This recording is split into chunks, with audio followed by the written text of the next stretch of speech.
Praise lord అందరికీ. రెండవ సమూయేలు 15వ అధ్యాయము. ఇది అయిన తర్వాత అబ్షాలోము ఒక రథమును గుర్రములను సిద్ధపరిచి తనెదుట పరిగెత్తుటకై 50 మంది బంటులను ఏర్పరచుకొనెను. ఉదయముననే లేచి బయలుదేరి పట్టణం యొక్క గుమ్మపు మార్గమందు ఒక తట్టున నిలిచి రాజు చేత తీర్పునొందుటకై వ్యాజ్యమాడు వారెవరైనను వచ్చి ఉండగా కనిపెట్టి వారిని పిలిచి, నీవు ఏ ఊరి వాడవని అడుగుచుండెను. నీ దాసుడనైన నేను ఇశ్రాయేలు గోత్రములలో ఫలాని దానికి చేరిన వాడనని వాడు చెప్పగా, అబ్షాలోము, నీ వ్యాజ్యం సరిగాను న్యాయముగాను ఉన్నది గాని దానిని విచారించుటకై నియమింపబడిన వాడు రాజునొద్ద ఒకడునూ లేడని చెప్పి, నేను ఈ దేశమునకు న్యాయాధిపతినే ఉండుట ఎంత మేలు. అప్పుడు వ్యాజ్యమాడు వారు నా యొద్దకు వత్తురు, నేను వారికి న్యాయం తీర్చుదునని చెప్పుచూ వచ్చెను. మరియు తనకు నమస్కారం చేయుటకై ఎవడైనను తన దాపునకు వచ్చినప్పుడు అతడు తన చెయ్యి చాపి అతని పట్టుకొని ముద్దు పెట్టుకొనుచూ వచ్చెను. తీర్పు నొందుటకై రాజునొద్దకు వచ్చిన ఇశ్రాయేలీయులకందరికిని అబ్షాలోము ఈ ప్రకారముగా చేసి ఇశ్రాయేలీయులందరినీ తన తట్టు తిప్పుకొనెను. 4 సంవత్సరములు జరిగిన మీదట అబ్షాలోము రాజునొద్దకు వచ్చి, నీ దాసుడినైన నేను సిరియా దేశమునందలి గెషూరు నందుండగా యెహోవా నన్ను యెరూషలేమునకు తిరిగి రప్పించినడలా నేను ఆయనను సేవించేదనని మొక్కుకొంటిని కనుక నేను హెబ్రోనునకు పోయి యెహోవాకు నేను మొక్కుకొనిన మొక్కుబడి తీర్చుకొనుటకు నాకు సెలవిమ్మని మనవి చేయగా, రాజు సుఖముగా పొమ్మని సెలవిచ్చెను. కనుక అతడు లేచి హెబ్రోనునకు పోయెను. అబ్షాలోము మీరు బాకానాదము వినునప్పుడు అబ్షాలోము హెబ్రోనులో ఏలుచున్నాడని కేకలు వేయుడని చెప్పుటకై ఇశ్రాయేలీయుల గోత్రములన్నిటి యొద్దను వేగిలో వారిని పంపెను. విందునకు పిలువబడి ఉండి 200 మంది యెరూషలేములో నుండి అబ్షాలోముతో కూడా బయలుదేరి ఉండిరి. వీరు ఏమీ తెలియక యథార్థమైన మనసుతో వెళ్ళిరి. మరియు బలి అర్పింపవలెనని ఉండి అబ్షాలోము గీలోనీయుడైన అహీతోపెలు అను దావీదు యొక్క మంత్రిని గీలో అను అతని ఊరి నుండి పిలిపించి ఉండెను. అబ్షాలోము దగ్గరికి వచ్చిన జనము మరీ ఎక్కువగుట చేత కుట్ర బహుబలమాయెను. ఇశ్రాయేలు అబ్షాలోము పక్షముగా వహించిరని దావీదునకు వర్తమానం రాగా, దావీదు యెరూషలేమునందున తన సేవకులందరికీ ఇలాగ ఆజ్ఞ ఇచ్చెను, అబ్షాలోము చేతుల నుండి మనము తప్పించుకొని రక్షణ పొందలేము. మనము పారిపోదాము రండి. అతడు హఠాత్తుగా వచ్చి మనల్ని పట్టుకొనకను మనకు కీడు చేయకను పట్టణమును కత్తివాత హతం చేయకను ఉండునట్లు మన త్వరగా వెళ్ళిపోదాం రండి.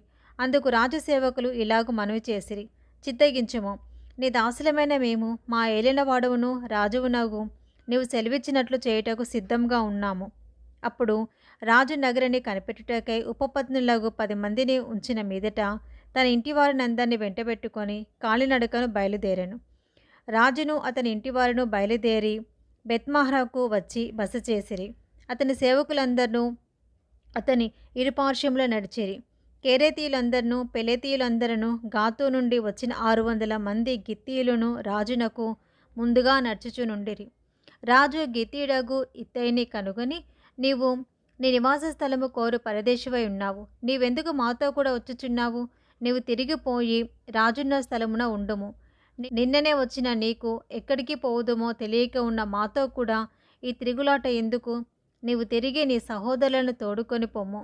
కృపాసత్యములు నీకు తోడుగా ఉండునుగాక అని చెప్పగా, ఇత్తయి, నేను చచ్చినను బ్రతికినను యెహోవా జీవం తోడు, నా ఏలినవాడవును రాజువునగు నీ జీవం తోడు. ఏ స్థలముందు నా ఏలినవాడవును రాజువునగు నీ ఉందువో ఆ స్థలమందే నీ దాసుడినైనా నేనుందునని రాజుతో మనవి చేశాను.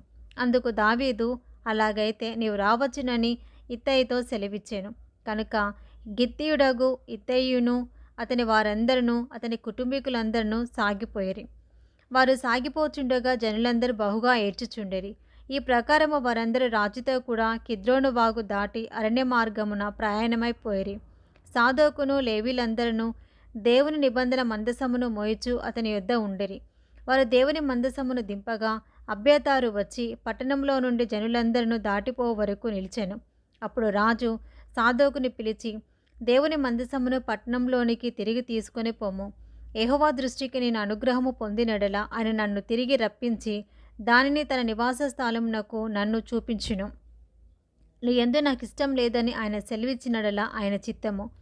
నీ దృష్టికి అనుకూలమైనట్టు నాడల జరిగించుదమని నేను చెప్పుదునని పలికి యాజకుడైన సాదోకుతో ఇట్లనెను, సాదోకు, నీవు దీర్ఘదర్శివి కావా? శుభముంది నీవును నీ కుమారుడును అహిమయసు అబ్యాతారునకు పుట్టిన యోనాతాను అను మీ ఇద్దరు కుమారులను పట్టణమునకు పోవలెను. ఆలకించుము. నీ యొద్ద నుండి నాకు రూఢి అయిన వర్తమానం వచ్చే వరకు నేను అరణ్యమందలి రేవుల దగ్గర నిలిచి ఉందును. కాబట్టి సాదోకును అబ్యాతారును దేవుని మందసమును యెరూషలేమునకు తిరిగి తీసుకొని పోయి అక్కడ నిలిచిరి. అయితే దావీదు ఒలివ చెట్ల కొండ ఎక్కుచూ ఏడ్చుచూ తల కప్పుకొని పాదరక్షలు లేకుండా కాలినడకను వెళ్ళెను. అతని యొద్దనున్న జనులందరినూ తలలో కప్పుకొని ఏడ్చుచూ కొండ ఎక్కిరి. అంతలో ఒకడు వచ్చి అబ్షాలోము చేసిన కుట్రలో అహితోపేలు చేరి ఉన్నాడని దావీదునకు తెలియచేయగా, దావీదు యెహోవా అహితోపేలు యొక్క ఆలోచనలను చెడగొట్టమని ప్రార్థన చేశాను. దేవుణ్ణి ఆరాధించు స్థలం ఒకటి ఆ కొండ మీద ఉండెను. వారచటికి రాగా అర్కీయుడైన హూషై పై వస్త్రములు చింపుకొని తల మీద ధూళి పోసుకొని వచ్చి రాజును దర్శనం చేసెను. రాజు, నీవు నాతో కూడా వచ్చినడలా నాకు భారముగా ఉందువు.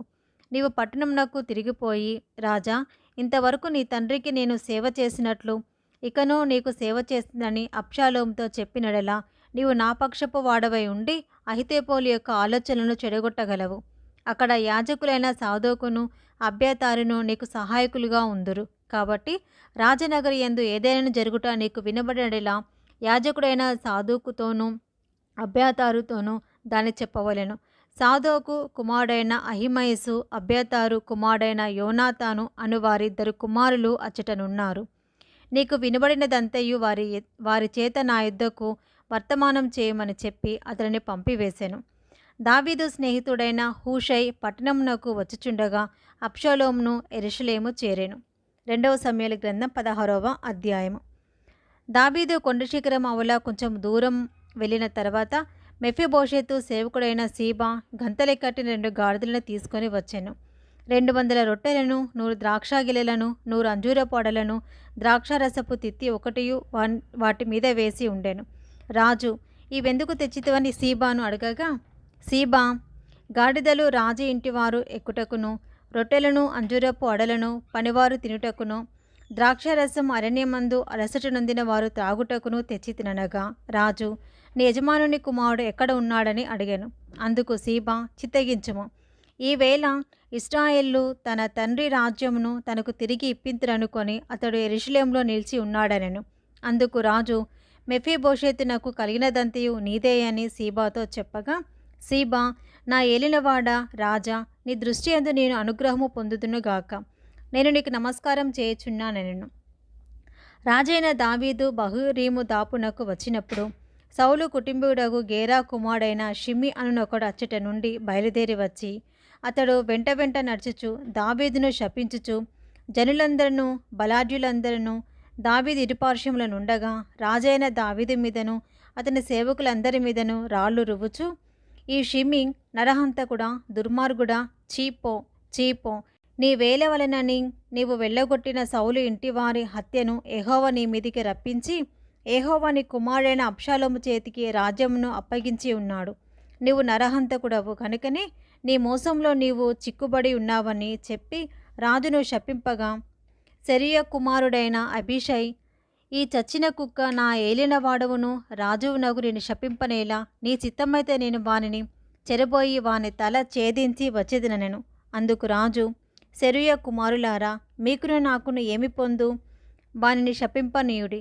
దావీదును శపింపమని యెహోవా వానికి సెలవీయగా నీవు ఇలాగన ఎందుకు చేయుచున్నావని ఆక్షేపణ చేయగల వాడెవడని చెప్పి అబీషైతోనూ తన సేవకులందరితోనూ పలికినదేమనగా, నా కడుపున పుట్టిన నా కుమారుడే నా ప్రాణం తీయ చూచుచుండగా ఈ బెన్యామీనుడు ఈ ప్రకారం చేయుట ఏమి ఆశ్చర్యము? వాని జోలి మానుడి.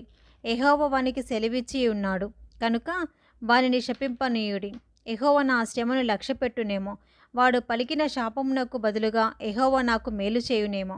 అంతటా దావీదును అతని వారును మార్గమున వెళ్ళిపోయారు. వారు వెళ్ళిపోవచ్చుండగా షిమి తనకెదురుగా కొండ పక్కను పోవచ్చు అతని మీదికి రాళ్ళు విసురుచు ధూళి ఎగరగొట్టుచుండెను. రాజును అతనితో కూడున్న జనులందరూ బడలిన వారే ఒకానొక చోటికి వచ్చి అలసట తీర్చుకొనిరి. అబ్షాలోమును ఇశ్రాయేలు వారందరినూ అహితోపేలును యెరూషలేమునకు వచ్చి ఉండేరి. దావీదుతో స్నేహంగానున్న అర్కీయుడైన హూషై అను నతడు అబ్షాలోము వద్దకు వచ్చి అతని దర్శించి, రాజు చిరంజీవి అగునుగాక, రాజు చిరంజీవి అగునుగాక అని పలకగా, అబ్షాలోము, నీ స్నేహితునికి నువ్వు చేయు ఉపకారం ఇంతేనా? నీ స్నేహితునితో కూడా నువ్వు వెళ్ళకపోతివేమని అడగగా, హూషై, యెహోవాయును ఈ జనులను ఇశ్రాయేలందరును ఎవని కోరుకుందురో నేను అతని వాడనగుదును, అతని యొద్దనే ఉందును, మరియు నేనెవనికి సేవ చేయవలెను? అతని కుమారుని సన్నిధిని నేను సేవ చేయవలెను కదా. నీ తండ్రి సన్నిధిని నేను సేవ చేసినట్లు నీ సన్నిధిని నేను సేవ చేయుదునని అబ్షాలోమునొద్ద మనవి చేశాను. అబ్షాలోము అహితోపేలుతో, మనం చేయవలసిన పని ఏదో తెలుసుకొనుటకై ఆలోచన చేతము రమ్ము అనగా, అహితోపేలు, నీ తండ్రి చేత ఇంటికి కావలి ఉంచబడిన ఉపపత్నుల యొద్దకు నీవు పోయిన ఎడల నీవు నీ తండ్రికి అసహ్యుడవైతివని ఇశ్రాయేలందరూ తెలుసుకొందరు. అప్పుడు నీ పక్షమున ఉన్న వారందరూ ధైర్యం తెచ్చుకొందురని చెప్పాను. కాబట్టి మేడ మీద వారు అబ్షాలోమునకు గుడారము వేయగా, ఇశ్రాయేలుకందరికీ తెలియనట్లు అతడు తన తండ్రి ఉపపత్నులను కూడాను. ఆ దినములలో అహితోపేలు చెప్పిన ఏ ఆలోచన అయినను ఒకడు దేవుని యొద్ద విచారణ చేసి పొందిన ఆలోచన అయినట్టుగా ఉండెను. దావీదును అబ్షాలోమును దానిని అట్లే ఎంచుచుండిరి. Praise the lord.